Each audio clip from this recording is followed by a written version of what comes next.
ایک تو 190 million pound scandal case میں جہاں علی محمد خان کی جانب سے کل جواب جمع کروایا گیا تھا کہ میں پشاور ہائی کورٹ میں مصروف ہوں، میرے لیے پاسبل نہیں ہے کہ میں نیب کی جو تحقیقاتی ٹیم ہے اس کے سامنے پیش ہوں، تو مجھے ٹائم دیا جائے۔ انہوں نے ٹائم مانگا تھا، اور آج جو پاکستان تحریک انصاف کی دور حکومت کے ایک وزیر وہ بھی پیش ہوئے، اور ساتھ جو خاتون سینیٹر ہیں پاکستان تحریک انصاف کی ڈاکٹر ثانیہ نشتر، وہ بھی پیش ہوئیں، انہوں نے بھی اپنا بیان ریکارڈ کروا دیا ہے۔ جبکہ بشرا بیگم کو توشہ خانہ کیس میں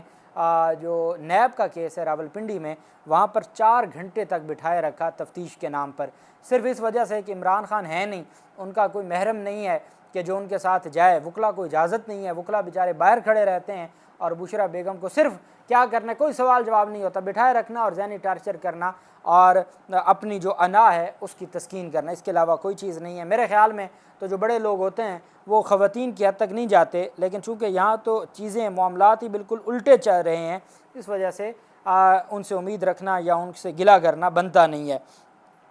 دوسری جانب سائفر مقدمہ ہے، دلیر جج چھٹی پر ہیں اور دلیر جج صاحب تشریف نہیں لا رہے، جنہوں نے کہا تھا کہ میں دلیر جج ہوں، دلاور جج نہیں ہوں، وہ جج صاحب ایسا دلیر اور دلاور کے اس میں پھنسے کہ وہ 1 ہفتے کی چھٹیوں پہ چلے گئے۔ آج عدالت میں سماعت ہوئی، بابر اعوان، شیر افضل مروت، نعیم پنجوتا ایڈوکیٹ پیش ہوئے جج ابو الحسنات ذوالقرنین کی عدالت میں۔ تو عدالت کے عملے نے بتایا کہ جج صاحب کل 8 ستمبر جمعہ تک چھٹی پہ ہیں، پہلا ان کا ورکنگ ڈے ہے 9 ستمبر کو، اب 6 دن انہوں نے چھٹیوں میں نکال دیے، جیسے وہ سٹے لینا تھا اور آنریبل چیف جسٹس عامر فاروق صاحب 1 ہفتہ چھٹیوں پہ تشریف لے گئے تھے۔ عدالتی عملے نے کہا کہ ابو الحسنات ذوالقرنین نے 8 ستمبر تک چھٹیوں پر ہیں، 9 ستمبر کو بھی نہیں آئیں گے۔ جج ابو الحسنات ذوالقرنین پیر سے ڈیوٹی کریں گے۔ تو پی ٹی آئی وکلا نے سائفر کیس کی سماعت کو کہا کہ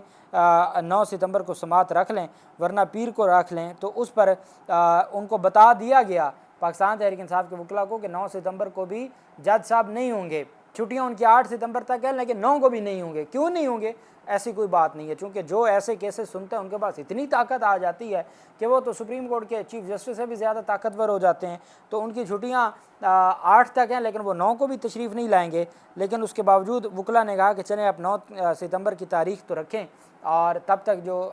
اس کی ضرورت یہ ہوتی ہے، فائدہ یہ ہوتا ہے کہ چلیں دوسرے مخالف فریق بھی پیش ہوتے ہیں، وہ ریکارڈ لے کے بھی آتے ہیں، تو چلیں یہ جو ریکارڈ کی فارمیلٹیز ہیں یہ ساری پوری ہو جائیں۔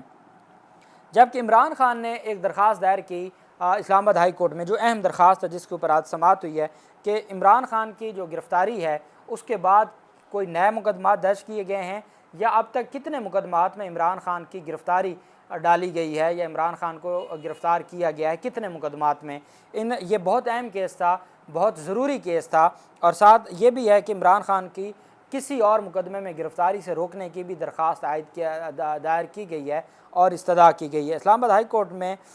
سماعت ہوئی، اور آپ جانتے ہیں یوزول ہمارے آنریبل چیف جسٹس عامر فاروق صاحب نے سماعت کرنی تھی۔ اسلام آباد ہائی کورٹ کے چیف جسٹس عامر فاروق نے سماعت کی، وکیل سلمان صفدر عدالت میں پیش ہوئے۔ وکیل درخواست گزار نے عدالت سے استدعا کی کہ ایف آئی اے، نیب اور پولیس کو دیگر کیسز میں گرفتاری سے روکا جائے۔ وکیل سلمان صفدر نے چودھری ظہور الہی اور مولانا عبدالستار خان نیازی کیسز کا حوالہ دیا اور کہا کہ پہلے چھٹیاں تھیں، اس لیے میں زیادہ زور میں نے نہیں دیا تھا، اب میری التجا ہے کہ کوئی اسپیشل بینچ بنایا جائے جو ان سارے معاملات کو دیکھے کہ کیا ایک شخص کے لیے 150 سے 200 مقدمات میں پیش ہونا یا ضمانتیں کروانا پاسبل ہے۔ اسلام آباد ہائی کورٹ کے چیف جسٹس عامر فاروق صاحب نے کہا کہ چھٹیاں تو ابھی تک چل رہی ہیں، چھٹیاں تو ابھی تک جاری ہیں۔ وکیل نے کہا کہ ابھی تک رپورٹ نہیں آئی اور کہ عمران خان کے خلاف کتنے کیسز ہیں اور کتنوں میں گرفتاریاں ہو چکی ہیں۔ 9 مئی کہتے ہوئے میں گھبراتا ہوں، 9 مئی کو میں پیش ہوا تھا، اور جو 9 مئی کو یہاں عدالت میں جو حشر ہوا تھا وہ ہم سب کے سامنے ہے۔ عدالت نے کہا اگر اس طرح کرتے ہیں اس پیٹیشن کو، جو آپ کا مین کیس ہے جس میں یہ آپ نے مانگا ہوا ہے کہ عمران خان کو کسی بھی کیس میں گرفتار نہ کیا جائے، اور ساتھ آپ نے تفصیلات بھی مانگی ہے کہ اب تک اگر کسی مقدمے میں گرفتار کیا جا چکا ہے تو اس کی رپورٹ دی جائے تاکہ اس میں پوسٹ اریسٹ بیل جو بعد از گرفتاری ضمانتیں وہ دائر ہو سکیں، تو آپ کے اس کیس کو بھی مقرر کر دیتے ہیں اور ایک فریش رپورٹ بھی طلب کر لیتے ہیں تاکہ پھر اس کے مطابق عدالت اس کارروائی کو آگے بڑھائے۔ تو جج صاحب نے کہا کہ اس پٹیشن کو مقرر کر دیتے ہیں،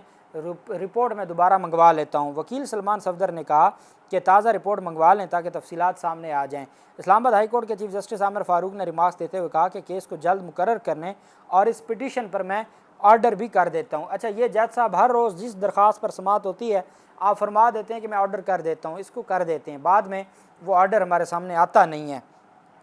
آپ کی درخواست پر رجسٹرار آفس کے کچھ اعتراضات بھی ہیں، تو وکیل نے کہا کہ آفس کے اعتراضات اپنی جگہ ٹھیک ہیں، مگر میں ایکسپلین کرنا چاہوں گا کہ تقریباً 200 کے قریب کیسز رجسٹرڈ ہو چکے ہیں۔ آج کل ہماری مشکلات کافی حد تک بڑھ گئی ہیں، ہمیں تو عمران خان سے ملاقات کرنے میں مشکلات آتی ہیں۔ اسلام آباد میں گزشتہ 1.5 سال سے قوانین کی بہت خلاف ورزی ہوئی ہے۔ اسلام آباد پولیس نے سیاسی انتقام کے کیسز میں قانون کی بالادستی ہی سرے سے ختم کر دی ہے۔ سلمان صفدر صاحب نے کہا کہ مختلف عدالتی کیسز کے حوالے دیے اور استدعا کی کہ گرمیوں کی چھٹیوں میں ہی میں کہنا چاہ رہا تھا کہ ان معاملات کے لیے کوئی خصوصی بینچ تشکیل دیا جائے۔ چیف جسٹس نے استفسار کیا کہ آپ صرف اسلام آباد یا ملک بھر کے مقدمات کی بات کر رہے ہیں، تو اس پر انہوں نے کہا کہ ملک بھر سے تمام کیسز کا ریکارڈ طلب کر لیا جائے، چونکہ آپ کے لیے آسان ہوتا ہے کہ سیکرٹری داخلہ کو حکم جاری کر دیں تو وہ ملک بھر کے مقدمات، جیسے ایمان مزاری کیس کا حوالہ دیا کہ اس میں سیکرٹری داخلہ کو کہا گیا ہے کہ وہ ملک بھر کے تمام مقدمات کی تفصیلات جمع کروائیں، تو ہم اس میں ریلیف چاہتے ہیں کہ ہمیں ملک بھر میں